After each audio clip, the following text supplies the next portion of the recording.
Feliz y bendecido día, aprendiendo un curso de milagros. El secreto de la verdadera oración es olvidarte de las cosas que crees necesitar. Pedir algo específico es igual que ver el pecado primero y luego perdonarlo. Del mismo modo, al orar pasas por alto tus necesidades específicas, tal como las ves, y las dejas en manos de Dios. Ahí se convierten en los regalos que le haces, pues le dicen que no antepondrás otros dioses a Él, ni que quieres otro amor que el suyo. Este libro es un comienzo, no un final.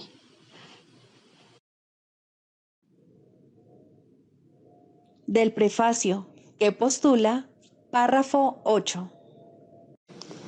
Las relaciones especiales que se establecen en el mundo son destructivas, egoístas e infantilmente egocéntricas. Mas, si se le entregan al Espíritu Santo, pueden convertirse en lo más sagrado de la tierra, en los milagros que señalan el camino de retorno al cielo. El mundo utiliza las relaciones especiales como el último recurso en favor de la exclusión y como una prueba de la realidad de la separación. El Espíritu Santo las transforma en perfectas lecciones de perdón y las utiliza como un medio para despertarnos del sueño. Cada una representa una oportunidad de sanar nuestras percepciones y de corregir nuestros errores. Cada una es una nueva oportunidad de perdonarnos a nosotros mismos, perdonando a otros. Y cada una viene a ser una invitación más al Espíritu Santo y al recuerdo de Dios. Introducción. Este es un curso de milagros, es un curso obligatorio. Solo el momento en que decides tomarlo es voluntario. Tener libre albedrío no quiere decir que tú mismo puedas establecer el plan de estudios. Significa únicamente que puedes elegir lo que quieres aprender en cualquier momento dado.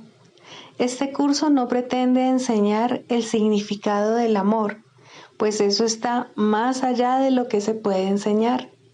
Pretende, no obstante, despejar los obstáculos que impiden experimentar la presencia del amor, el cual es tu herencia natural.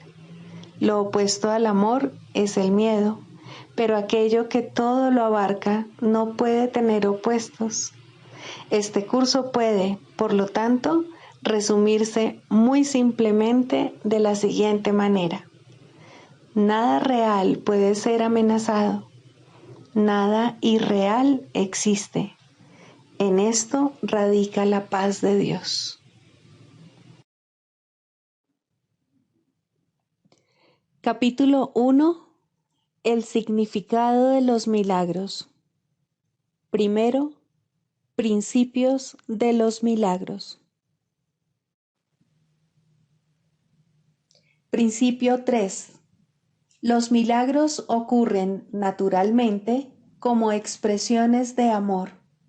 El verdadero milagro es el amor que los inspira. En este sentido, todo lo que procede del amor es un milagro.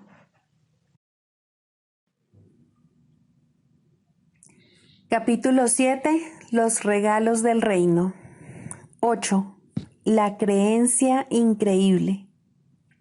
Hemos dicho que sin proyección no puede haber ira, pero también es verdad que sin extensión no puede haber amor. Todo ello refleja una ley fundamental de la mente y, por consiguiente, una ley que siempre está en vigor. Es la ley mediante la cual creas y mediante la cual fuiste creado. Es la ley que unifica al reino y lo conserva en la mente de Dios. El ego, sin embargo, percibe dicha ley como un medio para deshacerse de algo que no desea. Para el Espíritu Santo es la ley fundamental del compartir mediante la cual das lo que consideras valioso a fin de conservarlo en tu mente. Para el espíritu es la ley de la extensión, para el ego la de la privación. Produce, por lo tanto, abundancia o escasez, dependiendo de cómo eliges aplicarla. La manera en que eliges aplicarla depende de ti, pero no depende de ti decidir si vas a utilizar la ley o no. Toda mente tiene que proyectar o extender, porque así es como vive, y toda mente es vida. El uso que el ego hace de la proyección tiene que entenderse plenamente antes de que la inevitable asociación entre proyección e ira pueda por fin erradicarse. El ego siempre intenta perpetuar el conflicto. Es sumamente ingenioso en encontrar soluciones que parecen mitigar el conflicto, ya que no quiere que el conflicto te resulte tan intolerable que decidas renunciar a él. Por lo tanto, trata a toda costa de persuadirte de que él puede librarte del conflicto, no sea que lo abandones y te libres a ti mismo. Utilizando su propia versión distorsionada de las leyes de Dios, el ego se vale del poder de la mente solo para quebrantar el verdadero propósito de ésta. Proyecta el conflicto desde tu mente a otras mentes en un intento de persuadirte de que te has librado del problema. Hay dos errores fundamentales en este intento. El primero es, estrictamente hablando, que el conflicto no puede ser proyectado porque no puede ser compartido. Cualquier intento de conservar una parte de él y deshacerse de la otra no tiene realmente ningún sentido. Recuerda que un maestro en conflicto no es un buen maestro ni un buen alumno. Sus lecciones son confusas y el valor de transferencia de las mismas se ve limitado por su confusión. El segundo error es la idea de que puedes deshacerte de algo que no deseas dándosela a otro. Dándolo es precisamente como lo conservas. La creencia de que viéndolo afuera de ti lo excluyes de tu interior es una distorsión total del poder de la extensión. Por eso es por lo que los problemas que proyectan se preocupan tanto por su seguridad personal. Temen que sus proyecciones van a retornar a ellos y a hacerles daño. Puesto que creen haberlas desalojado de sus mentes, creen también que esas proyecciones están tratando de volverse a adentrar en ellas. Pero como las proyecciones no han abandonado sus mentes, se ven obligados a mantenerse continuamente ocupados a fin de no reconocer esto. No puedes perpetuar una ilusión acerca de otro sin perpetuarla en ti mismo. No hay forma de poderse escapar de esto, ya que es imposible fragmentar a la mente. Fragmentar es dividir en pedazos, y la mente no puede atacar ni ser atacada. La creencia de que puede, error que el ego siempre comete, sirve de fundamento para el uso que éste hace de la proyección. El ego no entiende lo que es la mente y, por lo tanto, no entiende lo que eres tú. Su existencia, sin embargo, depende de tu mente porque el ego es una creencia tuya. El ego es una confusión con respecto a tu identidad. Al no haber tenido nunca un modelo consistente, no se desarrolló nunca de manera consistente. Es el resultado de la aplicación incorrecta de las leyes de Dios, llevada a cabo por mentes distorsionadas que están usando indebidamente su poder. No le tengas miedo al ego. Él depende de tu mente y tal como lo inventaste creyendo en él, puedes asimismo desvanecerlo dejando de creer en él. No proyectes sobre otros la responsabilidad por esa creencia. o, de lo contrario, prolongarás su existencia. Cuando estés dispuesto a asumir total responsabilidad por la existencia del ego, habrás dejado a un lado la ira y el ataque, pues estos surgen como resultado de tu deseo de proyectar sobre otros la responsabilidad de tus propios errores. Mas una vez que los hayas aceptado como tus propios errores, no te detengas ahí. Entrégaselos de inmediato al Espíritu Santo para que Él los deshaga completamente, de manera que todos sus efectos desaparezcan de tu mente y de la filiación en su totalidad. El Espíritu Santo te enseñará a percibir más allá de tus creencias, porque la verdad está más allá de cualquier creencia y la percepción del Espíritu Santo es verdadera. Te puedes olvidar del ego por completo en cualquier momento que así lo elijas, porque el ego es una creencia completamente inverosímil y nadie puede seguir abrigando una creencia que él mismo haya juzgado como increíble.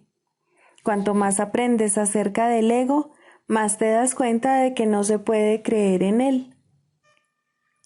Lo inverosímil no se puede entender porque es increíble. Es evidente que una percepción basada en lo increíble no tiene sentido, pero tal vez no hayas reconocido que dicha percepción está más allá de lo que se puede creer, precisamente porque fue concebida por una creencia. Este curso no tiene otro propósito que enseñarte que el ego es algo increíble y que siempre lo será. Tú, que lo inventaste al creer lo increíble, no puedes emitir ese juicio por tu cuenta, pero cuando aceptas la expiación para ti mismo, decides en contra de la creencia de que puedes estar solo, desvaneciendo así la idea de la separación y afirmando tu verdadera identificación con todo el reino como algo que literalmente forma parte de ti. Esta identificación está más allá de cualquier duda, del mismo modo en que está más allá de cualquier creencia. Tu plenitud es ilimitada porque el estado de ser es infinito.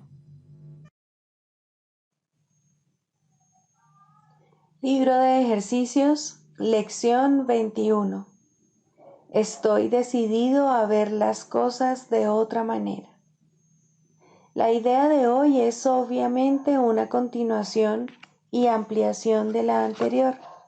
Esta vez, sin embargo, además de aplicar la idea a cualquier situación concreta que pueda surgir, son necesarios también periodos específicos de búsqueda mental. Se te exhorta a que lleves a cabo 5 sesiones de práctica de 1 minuto completo cada una. Inicia las sesiones de práctica repitiendo la idea en tu interior.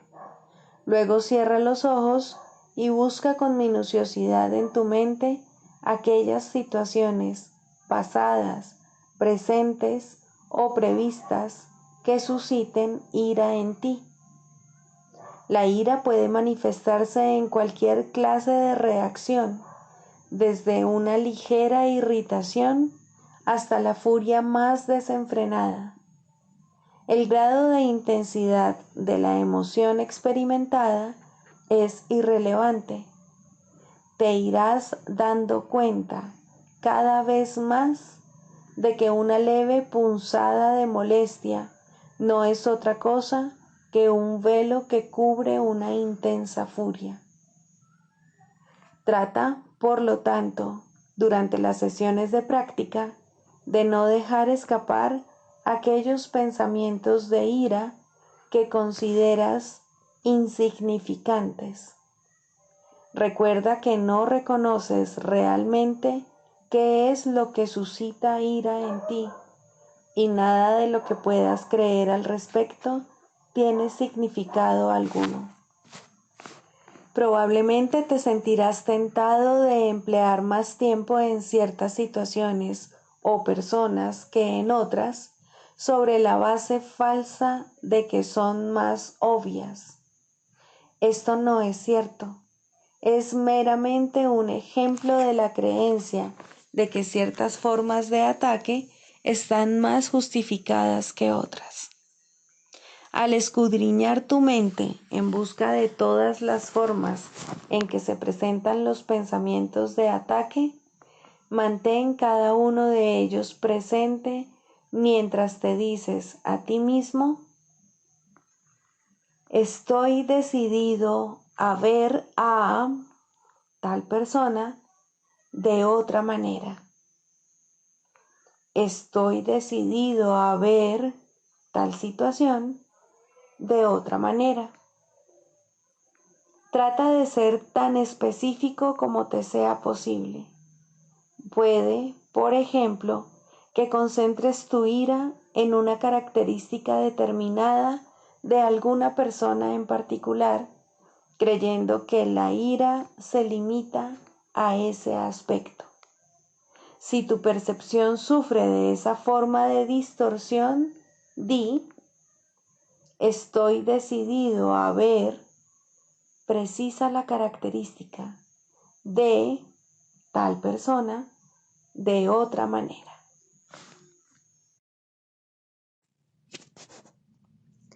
Del Manual para el Maestro, pregunta 4.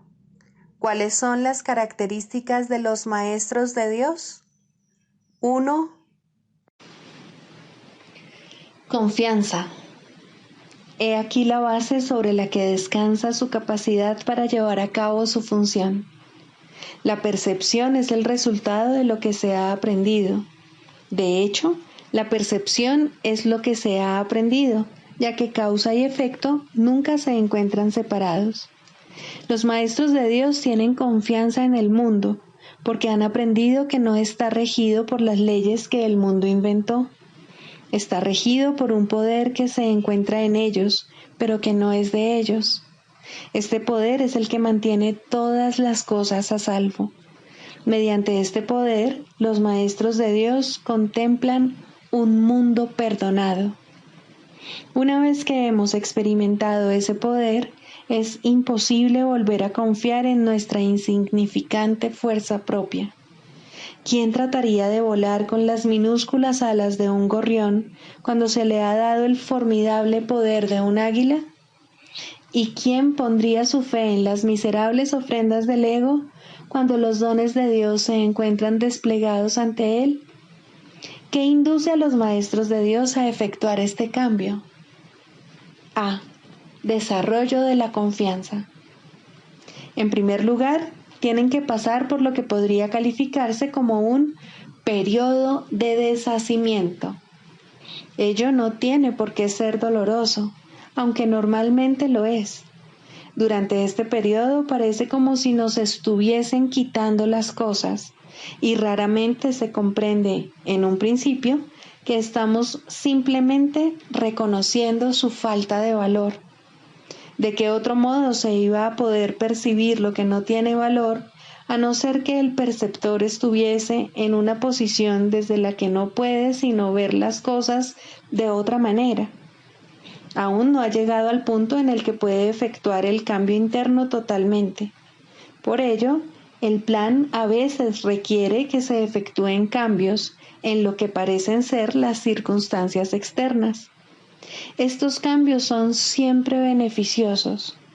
Una vez que el maestro de Dios ha aprendido esto, pasa a la segunda fase. Ahora el maestro de Dios tiene que pasar por un periodo de selección. Este periodo es siempre bastante difícil, pues al haber aprendido que los cambios que se producen en su vida son siempre beneficiosos, tiene entonces que tomar todas sus decisiones sobre la base de si contribuyen a que el beneficio sea mayor o menor. Descubrirá que muchas cosas, si no la mayoría de las que antes valoraba, tan solo obstruyen su capacidad para transferir lo que ha aprendido a las nuevas situaciones que se le presentan. Puesto que ha valorado lo que en verdad no vale nada, no generalizará la lección por temor a lo que cree que puede perder o deba sacrificar. Se necesita haber aprendido mucho para poder llegar a entender que todas las cosas, acontecimientos, encuentros y circunstancias son provechosos.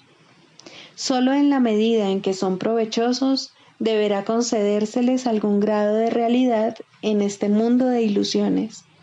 La palabra valor no puede aplicarse a nada más. La tercera fase por la que el Maestro de Dios tiene que pasar podría llamarse periodo de renuncia.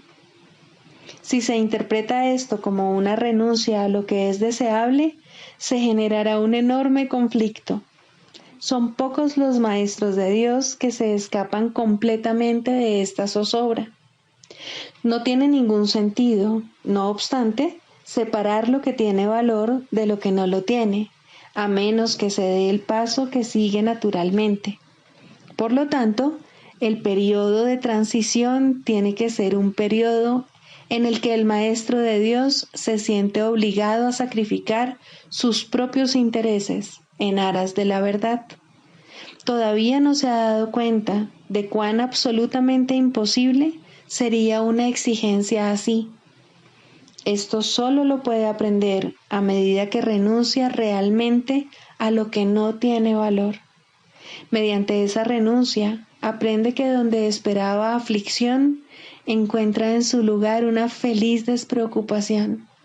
Donde pensaba que se le pedía algo, se encuentra agraciado con un regalo. Ahora llega un periodo de asentamiento.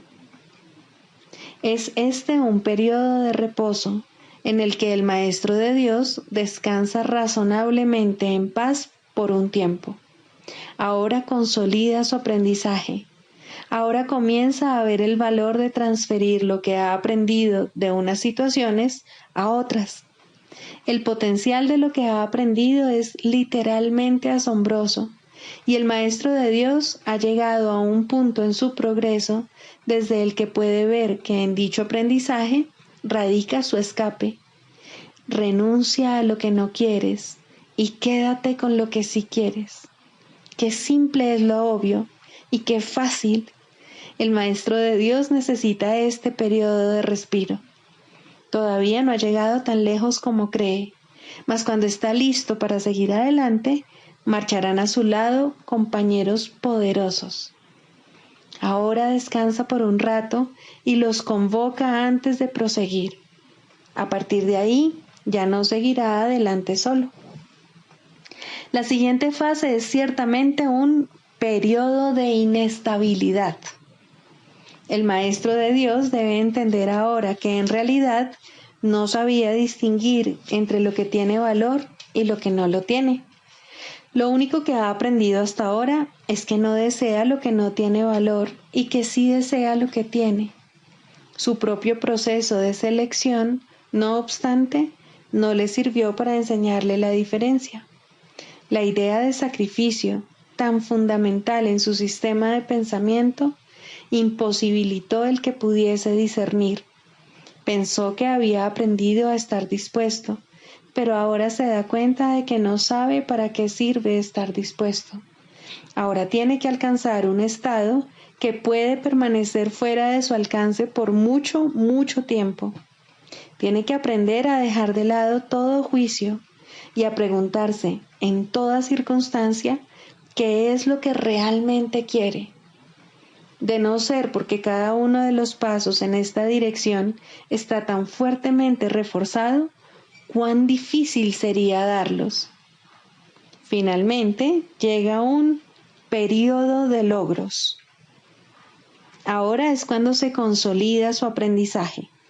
Lo que antes se consideraba simples sombras se han convertido ahora en ganancias substanciales con las que puede contar en cualquier emergencia, así como también en los periodos de calma.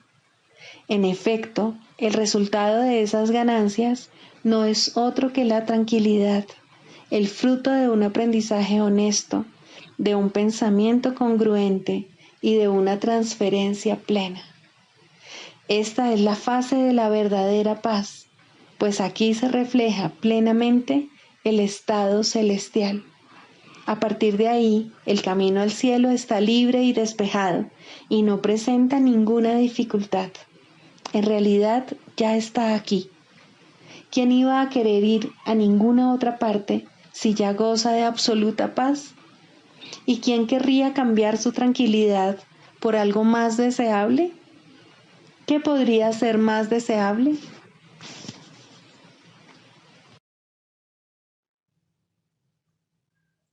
Manual para el maestro, pregunta 21.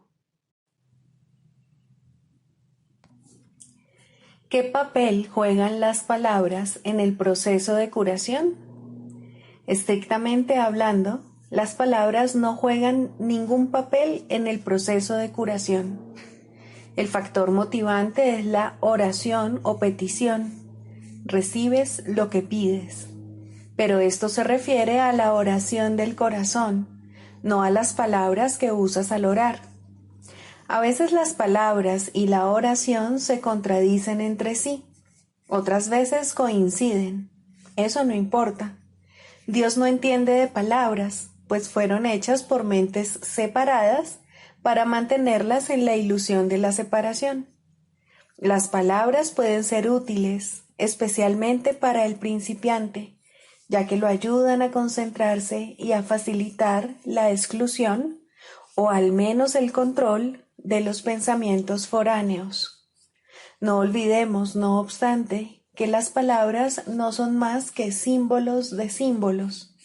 Por lo tanto, están doblemente alejadas de la realidad. En cuanto que símbolos, las palabras tienen connotaciones muy específicas. Aun en el caso de las que parecen ser más abstractas, la imagen que evocan en la mente tiende a ser muy concreta. A menos que una palabra suscite en la mente una imagen concreta en relación con dicha palabra, ésta tendrá muy poco o ningún significado práctico y, por lo tanto, no supondrá ninguna ayuda en el proceso de curación. La oración del corazón no pide realmente cosas concretas. Lo que pide es siempre alguna clase de experiencia y las cosas que específicamente pide son las portadoras de la experiencia deseada en opinión del peticionario. Las palabras, por consiguiente, son símbolos de las cosas que se piden, pero las cosas en sí no son sino la representación de las experiencias que se anhelan. La oración que pide cosas de este mundo dará lugar a experiencias de este mundo.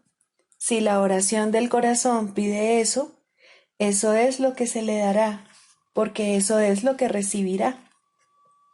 Es imposible entonces que en la percepción del que pide, la oración del corazón no reciba respuesta. Si pide lo imposible, si desea lo que no existe, o si lo que busca en su corazón son ilusiones, eso es lo que tendrá. El poder de su decisión se lo ofrece tal como él lo pide. En esto estriba el cielo o el infierno. Al Hijo durmiente de Dios solo le queda este poder, pero es suficiente. Las palabras que emplea son irrelevantes.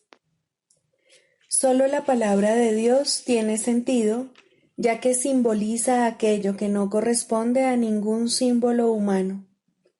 Solo el Espíritu Santo comprende lo que esa palabra representa, y eso también es suficiente. Debe evitar, entonces, el Maestro de Dios el uso de las palabras cuando enseña? Por supuesto que no. Son muchos a los que aún es necesario acercarse por medio de las palabras, ya que todavía son incapaces de oír en silencio.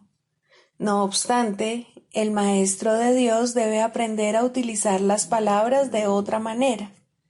Poco a poco aprenderá a dejar que las palabras le sean inspiradas, a medida que deje de decidir por sí mismo lo que tiene que decir.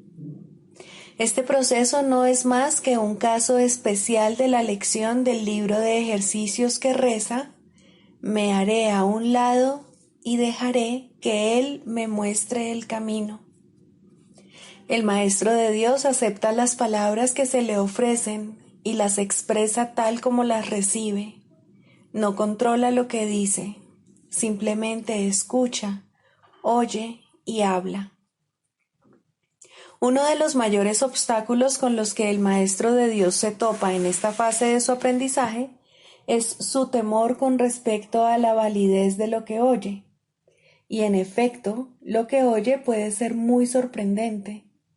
Puede que también le parezca que no tiene nada que ver con el problema en cuestión, tal como él lo percibe, y puede incluso poner al maestro en una situación que a él le puede parecer muy embarazosa.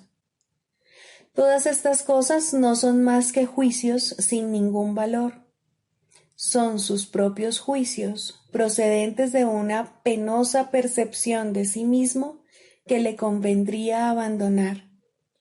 No juzgues las palabras que te vengan a la mente, sino que, por el contrario, ofrécelas lleno de confianza. Son mucho más sabias que las tuyas. Detrás de los símbolos que usan los maestros de Dios se encuentra la palabra de Dios, y Él mismo imbuye las palabras que ellos usan con el poder de su espíritu y las eleva de meros símbolos a la llamada del cielo en sí.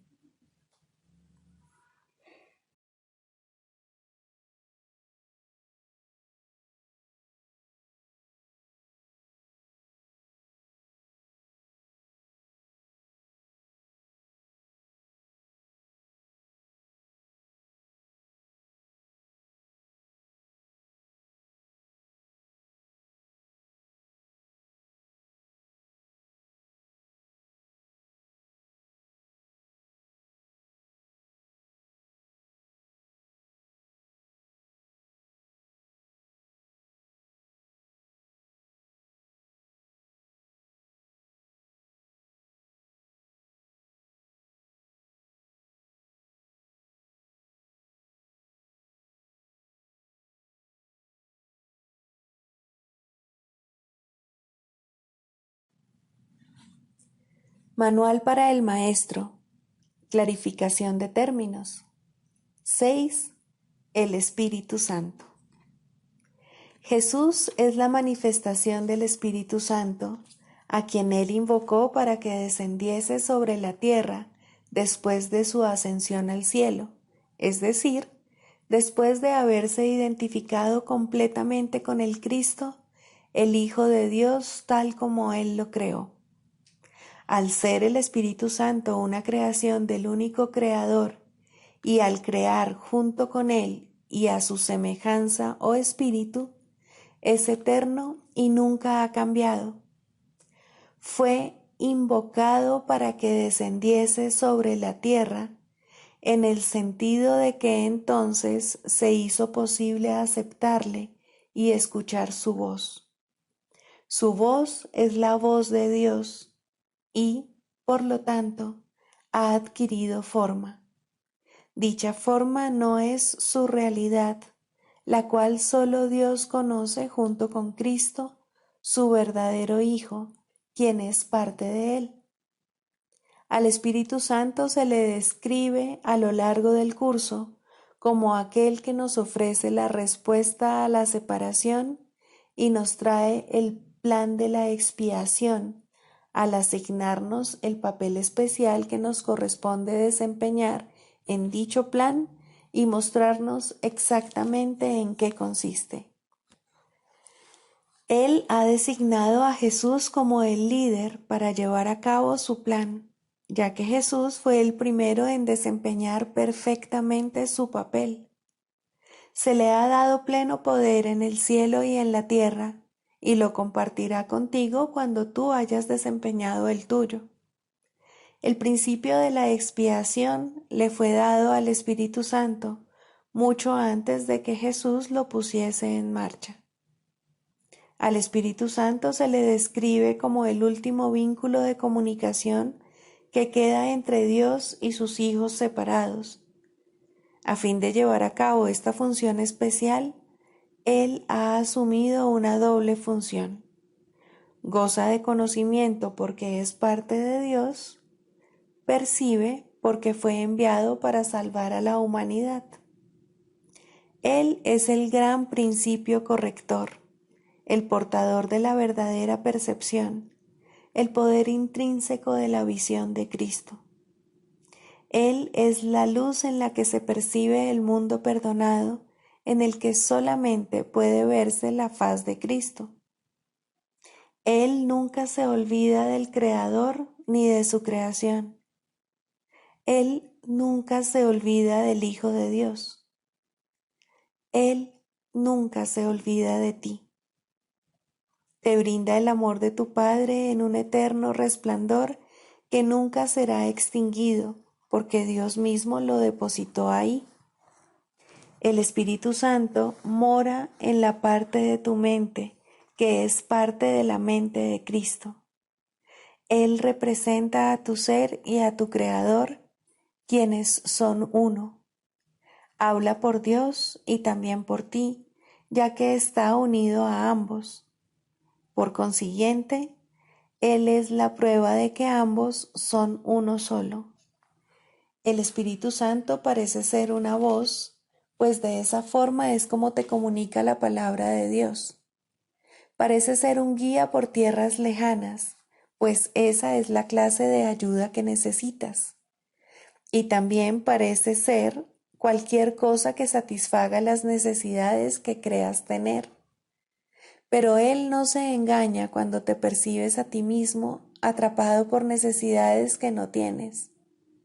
De ellas es de las que quiere liberarte. De ellas es de las que quiere ponerte a salvo. Tú eres su manifestación en este mundo. Tu hermano te invoca para que seas su voz junto con él. Por sí solo no puede ser el ayudante del Hijo de Dios, pues por sí solo no tiene ninguna función. Pero unido a ti es el resplandeciente Salvador del mundo, cuyo papel en la redención de éste tú has completado. Él te da las gracias a ti y a tu hermano, pues te elevaste con él cuando él empezó a salvar al mundo, y estarás con él cuando el tiempo haya cesado y ya no quede ni rastro de los sueños de rencor en los que bailabas al compás de la exangüe música de la muerte, pues en su lugar se oirá el himno a Dios por unos momentos más, y luego ya no se oirá más la voz, ya que no volverá a adoptar ninguna forma, sino que retornará a la eterna amorfía de Dios. Quinto, el proceso de la sanación. Aunque la verdad es simple, de todas maneras se le tiene que enseñar a aquellos que ya han perdido su camino en interminables laberintos de complejidad. Esta es la gran ilusión. En su estela viene la inevitable creencia de que, para estar seguro, uno debe controlar lo desconocido. Esta extraña creencia se basa en ciertos pasos que nunca llegan a la conciencia. Primero, se introduce a través de la creencia de que hay fuerzas que deben vencerse para poder estar vivo. Y luego, parece como si estas fuerzas pudiesen mantenerse a raya únicamente mediante un inflado sentido del yo, que mantiene en la oscuridad lo que en realidad se siente y busca elevar las ilusiones a la luz. Recordemos que los que vienen a nosotros en busca de ayuda están severamente atemorizados. Lo que creen que ayudará solo puede hacer daño. Lo que creen que les hará daño es lo único que puede ayudar. El progreso se vuelve imposible hasta que el paciente es persuadido de invertir su torcida manera de ver el mundo, su torcida manera de verse a sí mismo. La verdad es simple, pero tiene que enseñarse a aquellos que creen que los pondrá en peligro. Se le tiene que enseñar a aquellos que atacarán por sentirse amenazados y a aquellos que necesitan la lección de la indefensión por encima de todo, para que ésta les demuestre lo que es la fortaleza. Si este mundo fuera ideal, tal vez podría existir una terapia ideal, y aún así sería inútil en un estado ideal. Hablamos de enseñanza ideal en un mundo en el cual el maestro perfecto no podría permanecer por mucho tiempo. El perfecto psicoterapeuta es solo un destello de un pensamiento aún no concebido, pero de todas maneras hablamos de lo que puede hacerse todavía para ayudar a los locos dentro de los límites de lo realizable. Mientras estén enfermos, pueden y deben ser ayudados. Nada más que eso se le pide a la psicoterapia. Nada menos que todo lo que tiene para dar es digno del terapeuta, pues Dios mismo le ofrece a su hermano como su Salvador del mundo. La sanación es santa. Nada en el mundo es más santo que ayudar a alguien que pide ayuda. Y en este intento, aunque sea limitado, aunque carezca de sinceridad, los dos se acercan mucho a Dios. Donde dos se han unido para la sanación, allí está Dios. Y Él ha garantizado que en verdad los escuchará y les responderá. Pueden estar seguros de que la sanación es un proceso que Él dirige, pues está de acuerdo con su voluntad. Tenemos su palabra para guiarnos mientras tratamos de ayudar a nuestros hermanos. No olvidemos que por nosotros solos somos impotentes y apoyémonos en una fuerza que está más allá de nuestro limitado alcance con respecto a qué enseñar y a cómo debemos aprenderlo. Un hermano que busca ayuda puede traernos regalos más allá de las alturas percibidas en sueño alguno. Nos ofrece la salvación, pues viene a nosotros como Cristo y Salvador.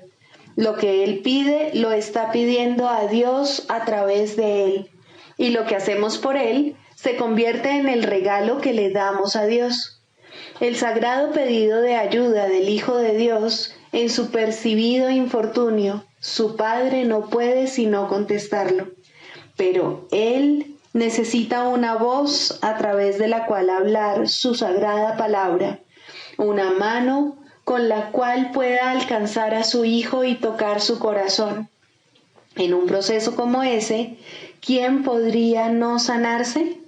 Esta interacción sagrada es el plan de Dios mismo, por medio del cual su Hijo es salvado.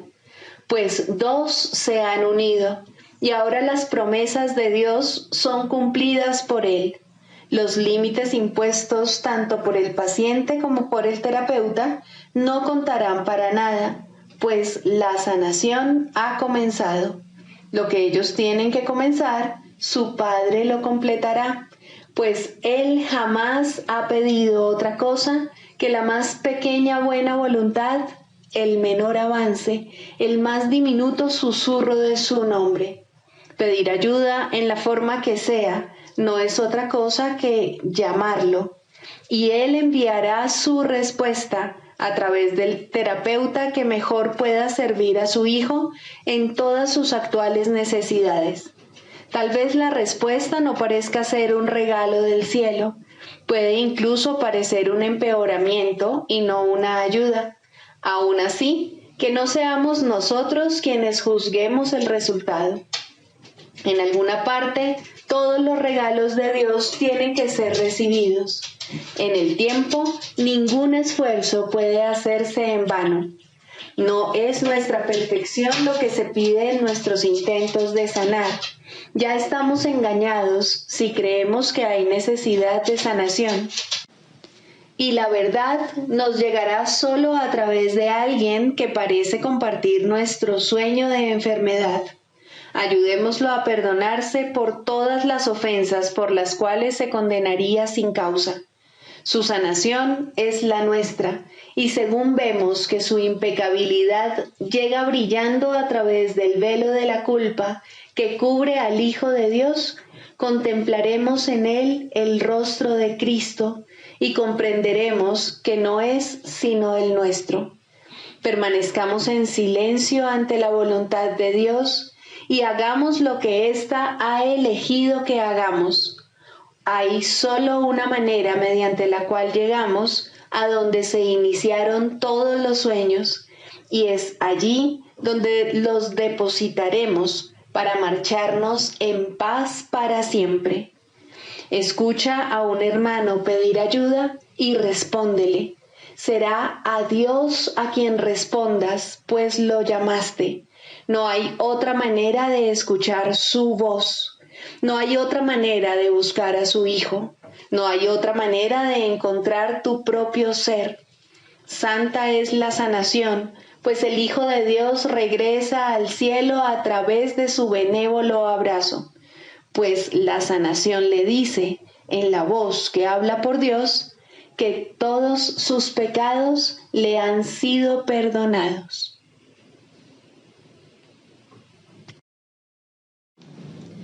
El canto de la oración, tercero, el perdón para salvar. El perdón para salvar tiene una forma y solo una. No pide prueba alguna de inocencia ni pago de ninguna clase. No discute ni evalúa los errores que desea pasar por alto. No ofrece regalos falsamente ni promete libertad mientras ordena la muerte. ¿Acaso iba Dios a engañarte? Él solo te pide que tengas confianza y la buena voluntad de aprender cómo llegar a ser libre. Él ofrece su maestro a quien quiera que pida y busque comprender la voluntad de Dios. Su buena disposición para dar está más allá de tu comprensión y de tu simple alcance. No obstante, Él ha dispuesto que aprendas el camino que te lleva a Él, y lo que Él dispone goza de certeza.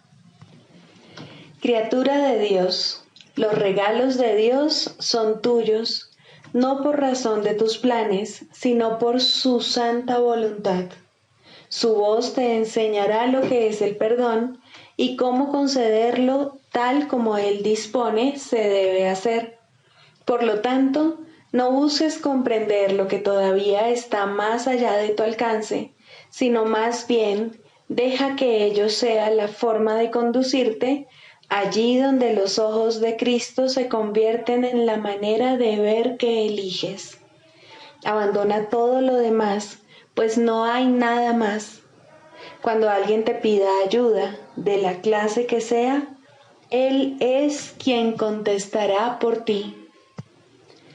Solo tienes que hacerte a un lado y no interferir. El perdón para salvar es su tarea y es Él quien responderá por ti. No determines la forma que debe adoptar el perdón de Cristo.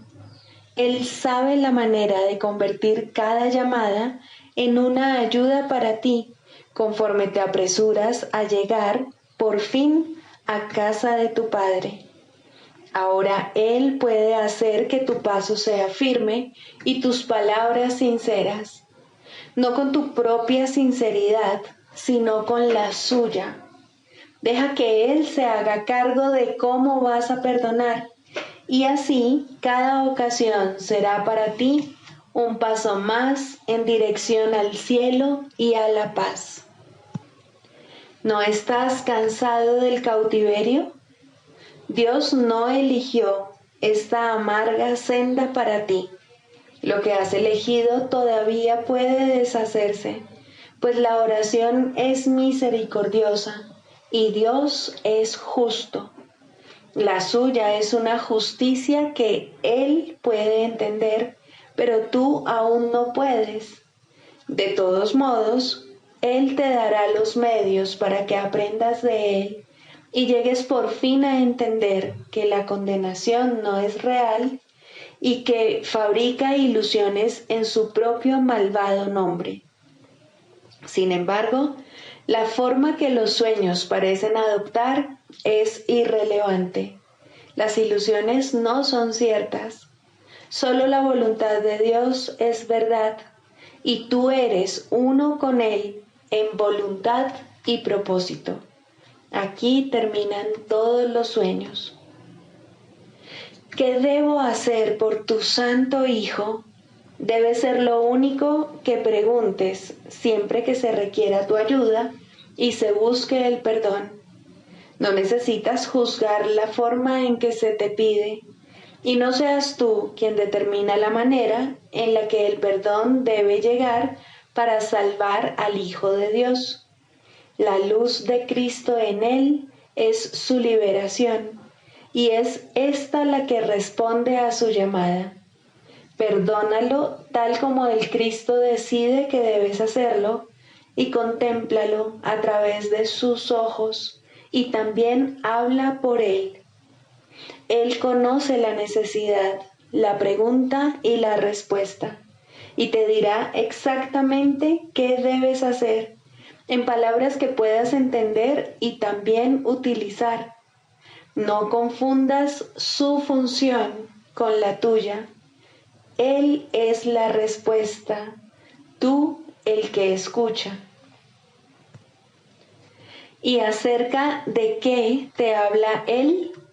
Acerca de la salvación y del regalo de paz, acerca del fin del pecado, del fin de la culpa y del fin de la muerte, y acerca del papel que el perdón ocupa en él. Limítate a escuchar, pues él será escuchado por todo aquel que invoque su nombre y ponga su perdón en sus manos. Se le ha dado el perdón para que lo enseñe, para que lo salve de la destrucción y para hacer que los medios empleados para la separación, el pecado y la muerte se conviertan de nuevo en el santo regalo de Dios. La oración es su propia mano derecha, liberada para salvar conforme se le permite al verdadero perdón proceder de su eterna vigilancia y amor. Escucha y aprende y no juzgues. Es a Dios a quien te diriges para oír lo que debes hacer. Su respuesta será clara como el día, mas su perdón no es lo que tú crees que es. Pero Él lo sabe y eso es suficiente. El perdón tiene un maestro que no fracasa en nada. Considera esto por un momento y no intentes juzgar el perdón ni limitarlo a un marco mundano. Deja que se eleve hasta Cristo, quien lo acepta como un regalo para Él. Él no te dejará sin consuelo, ni dejará de enviarte sus ángeles desde lo alto para que te respondan en su propio nombre. Él está junto a la puerta, para la que el perdón es la única llave. Dásela a Él para que la use en tu lugar, y verás la puerta abrirse silenciosamente, revelándote la radiante faz de Cristo. Contempla a tu hermano ahí, tras la puerta, el Hijo de Dios, tal como Él lo creó. Sigamos a Jesús haciendo del perdón algo tan natural como respirar y algo tan vital como el aire. Amén.